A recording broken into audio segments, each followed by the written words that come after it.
Hello everyone, मैं हूं अभिषेक ओझा। और पिछली वीडियोज आप लोग मेरी देखे होंगे, तो उसके बाद मैं आया हूं एक नई बात बताने के लिए कि आप एक अच्छा स्कोर कैसे कर पाओ एसएससी सीजीएल में 180 प्लस। मैं खुद 184 किया हूं, सीएचएसएल में भी मेरा 180 है और मेंस मैथ्स में मेरा 192.5 स्कोर है। तो मुझे लगता है कि मैं आपको एक अच्छे तरीके से गाइड कर पाऊंगा कि आप कैसे करो। देखो, होता क्या है ना कि प्रिपरेशन बहुत लोग स्टार्ट करते हैं, लेकिन सिलेक्शन तक कुछ ही लोग जाते हैं। क्यों? क्योंकि ना ये जर्नी जो है ना, कुछ लोग इस तरीके से सफ़र करेंगे और कुछ लोग ऐसे जाएंगे, कुछ लोग क्या होगा ऐसे ऐसे घूमते घूमते घूमते जाएंगे, कुछ लोग तो ये घूमते ही रह जाएंगे, ये सिलेक्शन ही नहीं ले पाएंगे, फिर लौट जाएंगे, छोड़ देंगे तैयारी। लेकिन आपको ये नहीं करना है ना। जो मुझे लगा टाइम, मुझे 2 से 3 साल के आसपास में मुझे लग गया है इधर टाइम, तो मैं चाहता हूँ कि ये भी आपका ना लगे और कम लगे। कैसे कम किया जा सकता है, मैं यही सब बताऊँगा। मैं टाइम सेव करने के बारे में बताऊँगा कि जो है ना कि हम लोग क्या यंग एज में तैयारी शुरू किए और दाढ़ी मूँछ छा के उम्र ज़्यादा हो गया और लगे हुए। नहीं, एक बार राइट गाइडेंस मिल जाएगा ना तो 1 साल में आप लोग क्रैक कर जाओगे। बस उसी गाइडेंस की ज़रूरत पड़ती है। तो आइए हम लोग देखते हैं और कैसे कैसे क्या तैयारी करना है जिससे कि जल्दी से सिलेक्शन ले ले। अभी हम लोग मैथ्स के ऊपर बात करेंगे। तो मैथ्स का कुछ ये प्रोसेस है।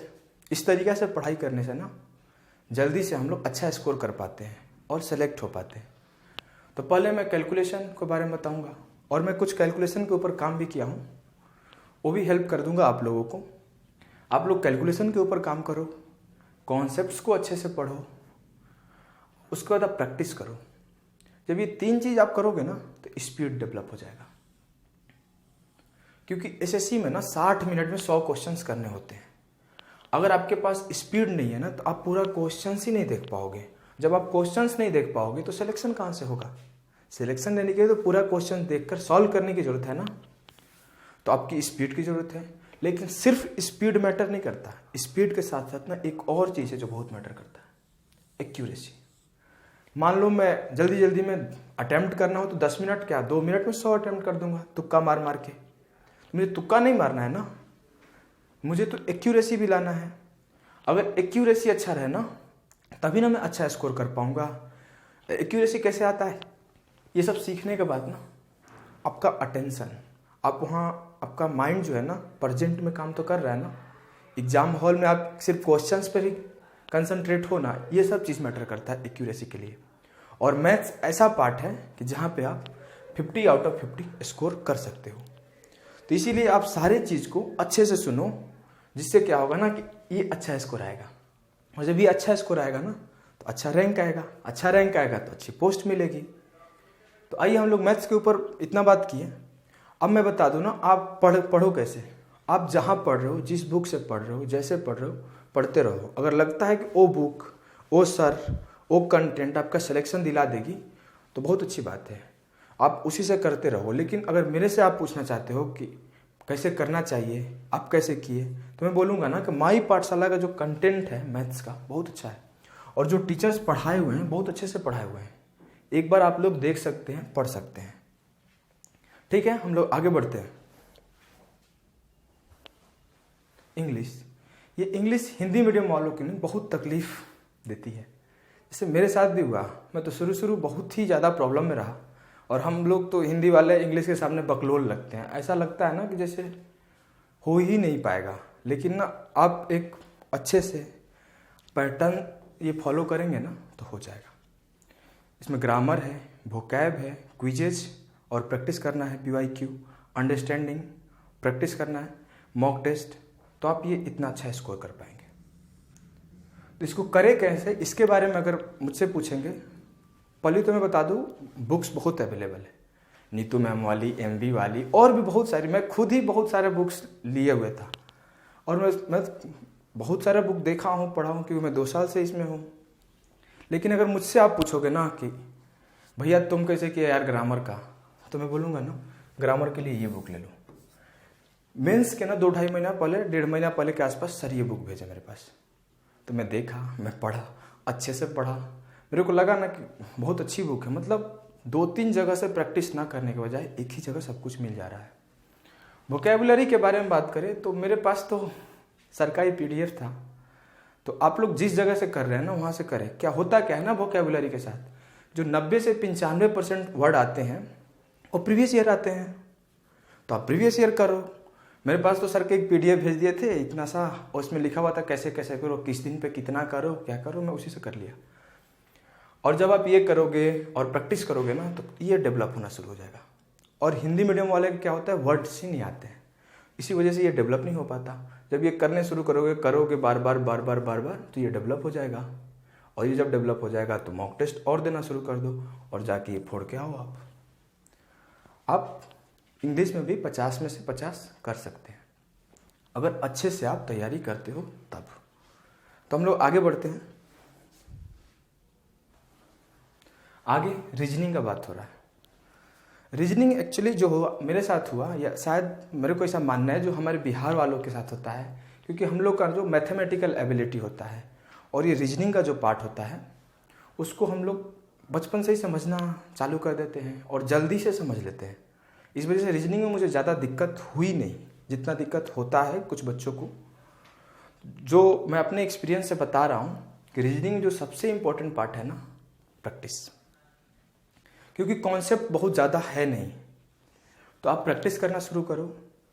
प्रैक्टिस करने से जो जिस टाइप के क्वेश्चंस में फंस रहे हो उसके कॉन्सेप्ट पढ़ो, और जो क्वेश्चन फंस रहा हो उसके नोट्स बनाओ, उस नोट्स को रिवाइज करो। मैं इसको यहाँ 45+ इसलिए लिखा हूँ ना क्योंकि मेरा एक मिस्टेक हो गया था। सिर्फ मेरा 47.5 ही स्कोर हुआ था। मैं 50 आउट ऑफ 50 नहीं कर पाया था इसमें। लेकिन ऐसा नहीं मैं बोल रहा हूँ कि आप लोग नहीं कर पाओगे, करने वाले कर लेते हैं, आप भी कर सकते हो ढंग से पढ़ के। ये थोड़ा ध्यान से, मैं वही अटेंशन का बात कर रहा हूँ, उसी अटेंशन से आप करोगे ना तो कर जाओगे, आप 50 आउट ऑफ 50 कर जाओगे। तो बस मैं यहाँ जो कॉन्सेप्ट का बात होता है ना, कुछ लोग को ज़्यादा वीक होता है कॉन्सेप्ट।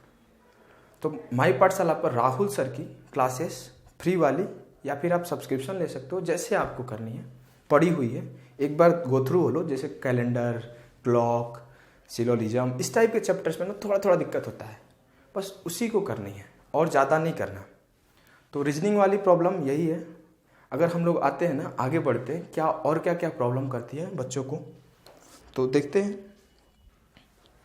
अगला जो है वो है GK and GS. GK and GS बहुत ही ज़्यादा वास्ट है, और ये अगर आप 2 साल, 3 साल, 4 साल भी पढ़ो ना तो ऐसा गारंटी नहीं ले सकते हो कि आप 45, 35 या 50 कर दोगे। लेकिन ना कुछ चीज़ें हैं जिससे क्या होता है ना कि अच्छा स्कोर आप कर पाओगे जो चीज़ पढ़ के। तो मैं जैसे किया, मैं अपने बारे में बता रहा हूँ। मैं बेसिक्स कैसे पढ़ा। मैं बेसिक्स के लिए लूसेंट्स पढ़ा। इसमें लूसेंट्स में हो गया आपके हिस्ट्री, ज्योग्राफी, पॉलिटी, उसको मैं रट्टा लगाया। और ज्योग्राफी वाला पार्ट ना स्टैटिक जीके के लिए बहुत हेल्पफुल रहा। करंट अफेयर्स में गौरव गर्ग सर की ना एक PDF आती थी 300 वाली, उसको मैं अपने से छाट वाट के, बहुत ज़्यादा थोड़ा इरेलीवेंट क्वेश्चन भी उसमें होते थे, लेकिन ना मैं उसको सॉर्ट कर लेता था और उसी से पढ़ता था।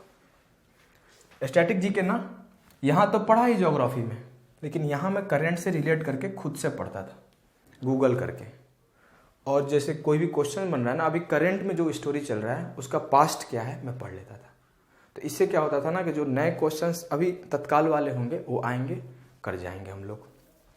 लेकिन सिर्फ इतना से नहीं होता है, जो ये वाला पार्ट है ना, प्रीवियस ईयर क्वेश्चंस और क्विजेस, ये बहुत मैटर करता है। आप प्रीवियस ईयर क्वेश्चंस क्योंकि रिपीट करते हैं SSC में, तो प्रीवियस ईयर क्वेश्चंस को आप एक बार रट्टा लगाओ और क्विजेस प्रैक्टिस करो, तो आप ना इतना स्कोर कर सकते हो। मैं भी इतना किया हूँ, इतना स्कोर डुएबल है, आप कर सकते हो।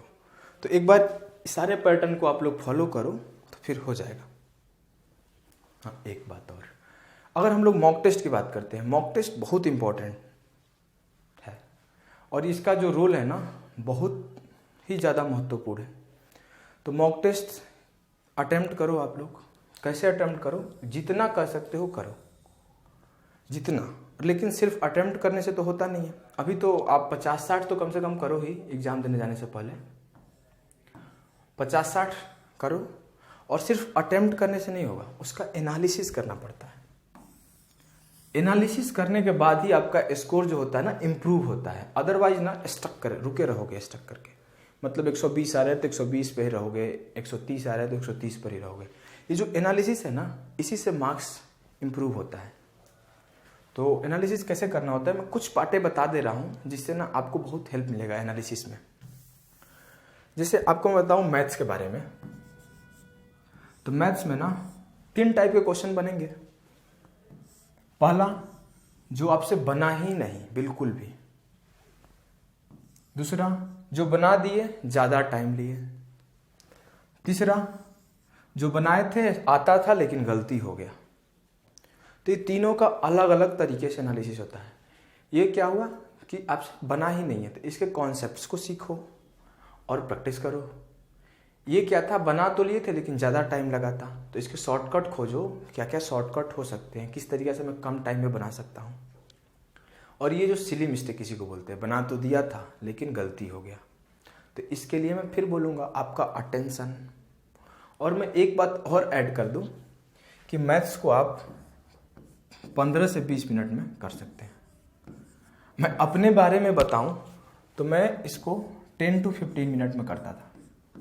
जो कुछ अच्छे मॉक होते थे उसमें मुझे 15 मिनट लगते थे।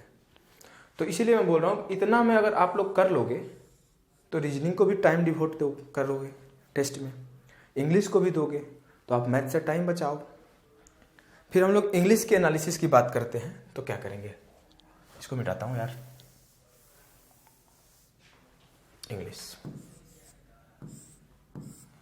इंग्लिश में जनरली होता क्या है ना कि 2 टाइप के क्वेश्चन बनेंगे, एक वोकैब और एक आपका ग्रामर। क्योंकि प्री में रीडिंग सेक्शन से बहुत ज़्यादा क्वेश्चंस आते नहीं हैं, और रीडिंग से तो आप उसका एनालिसिस क्या करोगे, उसको वहीं समझना होता है, वहीं अटेम्प्ट करना होता है। जो वोकैब आपको नहीं आते उसका नोट करो, उसको याद करो और उसको बार बार रिवाइज करो। जो ग्रामर के कॉन्सेप्ट आपको नहीं आते, मॉक में पूछ लिया, उसको आप लोग उसको भी नोट डाउन करो, उसको भी पढ़ो। बस अल्टीमेट आपका यही गोल होना चाहिए ना कि जो चीज़ नया पूछा उसको मुझे रख लेना है, याद कर लेना है कि अगली बार रिपीट करेगा तो मुझे ये मिस्टेक नहीं करनी है, यही होनी चाहिए। और मैं रीजनिंग के बारे में थोड़ा बता दूं। ऐसे रीजनिंग में मैं बता दिया हूं कि जो क्वेश्चंस नहीं बन रहे उसको नोट बनाओ और रिवाइज करो। आप लोग पीछे देखना, बता दिया हूं। जीके जीएस में आपको क्या करना है ना, क्योंकि उसका नोट्स नहीं बनाओ, मेरे नज़र से मैं अपना सजेशन दे रहा हूँ। नोट्स बनाओगे तो बहुत टाइम लग जाएगा। आपको क्या करना है, 25 क्वेश्चंस है, उसका जो डिस्क्रिप्शन दिया हुआ है, मतलब सॉल्यूशन दिया हो, उसको रीड करो, अच्छे से रीड करो, 2 बार रीड करो, 3 बार रीड करो। रीड करोगे ना तो वो याद हो जाएगा खुद ब खुद। मैं इतना ही बताऊंगा आज के लिए, और आप लोग इसको सुने अच्छे से और करने का कोशिश करें। और लास्ट में वीडियो एंड करने से पहले 1-2 बातें और बता दूं कि देखो भाई, आप ना कोशिश करोगे तो हो जाएगा। क्योंकि मुझे भी कहने वाले बहुत थे कि तू गांव से है, तेरे से ये होगा, 250 कर पाएगा हैंडल। मैं किया ना हैंडल, मैं अच्छा स्कोर भी किया, अभी तो होने वाले टाइम में और अच्छा होगा। तो बस मैं यही बता रहा हूँ, दूसरे से कंपेयर नहीं करना है, ज़्यादा दूसरों की बातें नहीं सुननी है। जो सिलेक्शन लिया है बंदा, वो कुछ बता रहा है, खुद स्ट्रगल किया है, तो आपको सुने उसकी और काम करें, ज़रूर होगा आपका। Thank you.